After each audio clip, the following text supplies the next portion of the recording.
The Dick Van Dyke Show. Starring Dick Van Dyke.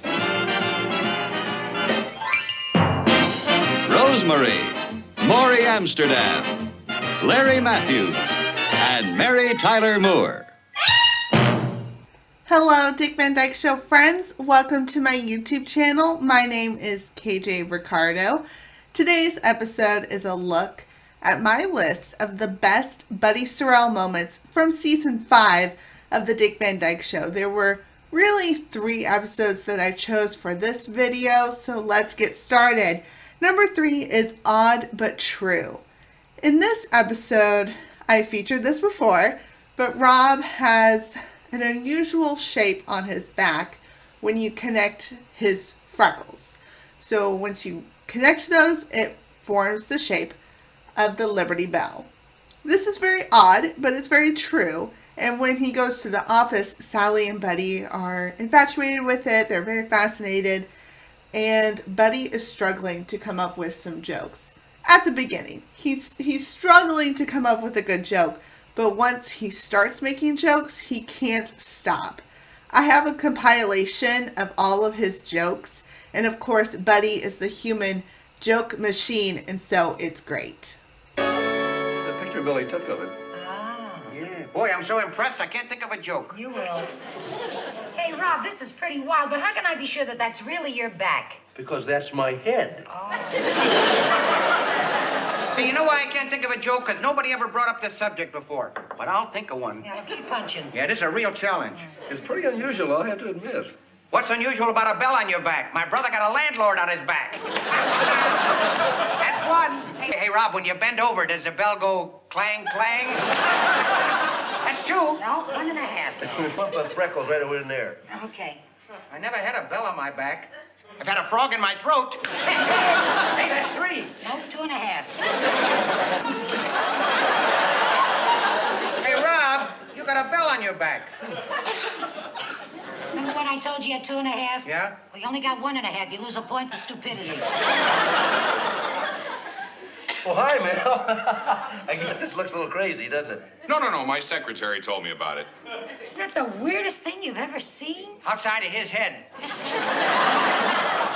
Well, it is a little unusual, but I'm sure that you'd get some kind of a picture from anybody's back if you joined the Freckles. I got an idea. Maybe if we hook up all the freckles on your head, if we connect them, might look like hair. Well, you mean this doesn't surprise you? Mother Nature never shocks me. Oh, it sure must have shocked your father and mother. Hey, that one don't count. I just threw that one in. Well, throw it back. Certainly is a remarkable facsimile. Take your hands off there. That's what ruined the first one. Number 2 is the bottom of Mel Cooley's heart. This is a nice episode featuring Buddy. Mel Cooley is fired from the Alan Brady Show. He's the producer, and he's fired. He was yelled at by Alan Brady, and at first, Buddy feels sorry for Mel, which is unusual to see. You know something? I feel sorry for him. I feel sorry for Mel Cooley. Me, Buddy Sorrell. Imagine that. I feel sorry for that bald-headed baboon. Sal, I was shocked. Me. And you know I'm shock-proof. Poor Mel. Poor Mel? From you? What happened? So eventually, Rob and Sally agree that they should go to lunch with Mel and build up his confidence. But they have to talk to Buddy first to make sure that he won't tell any jokes. And it's a funny scene when they're telling Buddy that he can't tell any jokes. If we don't do something, some guy like Fred Fradkin's going to end up producer of our show. Fred Fradkin, what does he know about a comedy show? But what does Mel know? That's it. That's the kind of talk right there that destroyed Mel's ego. Oh, come on. Any guy can't take a little ribbing. Well, ribbing in private is one thing, but running him down in front of everybody. All right, so how do we run him up? Well, we got to make him feel appreciated, make him feel wanted. Why don't we put his picture in the post office? He did it again. I'm sorry. Now, look, the first thing we're going to do is take him to lunch today. Hey, do we have to go that far? Forget it. I'm sorry. Buddy, you want us to leave you here? No, we can't. We don't have a sitter for him. Here, you see, she insulted me. If you got a sense of humor, you got to throw funny lines. But if you have a sense of decency, you control it. Come on, if you're going to insult me, use a little humor. Look, now, our job at lunch today is to start the ego-building program. We may save the job yet if we can just get him to put a new face on for Alan. Forget the lunch. Take him to a plastic surgeon. Sorry. All right, you got any more in you, buddy? Get them all out. will you, No, please? that's it. That's the last one. You sure? Yeah, I'm sure. Okay. Good. Okay, let's get the jerk in here.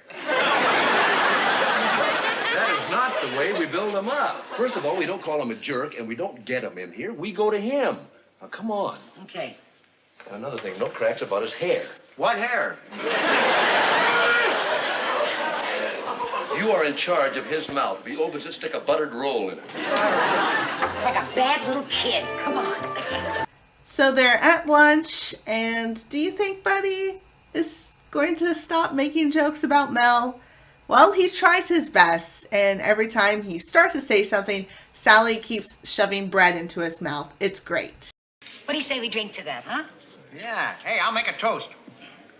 Okay. To Mel. Here, eat your bread. Oh, Mel, you've allowed too much. You accept things too easily. You're too humble. You're better than that Fred Fratkin any day. Try the pumpernickel. You don't give yourself enough credit. Sally and I know what you've done for that show. Well, Buddy, too. Sure, but we love you anyway. Where's the raisin bread?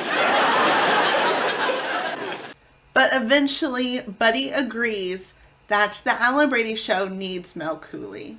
The show wouldn't exist without Mel as the producer, and so he goes along with Sally and Rob to speak to Alan Brady and really convince him that Mel should get his job back. And I like this episode because Buddy has a soft heart. He's actually nice. But my number one pick is Buddy Sorrell, Man and Boy. I chose this one as my number one pick because it's completely focused on Buddy, and it's the only episode from season 5 that focuses on Buddy.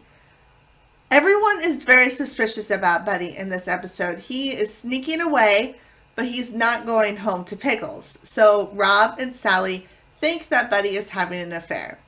What is Buddy actually doing? Well, he's going to an apartment, but it's not to see another woman. It's actually to help arrange for his bat mitzvah. He didn't have a bat mitzvah when he was 15, 16 years old. So he's having it now as an adult.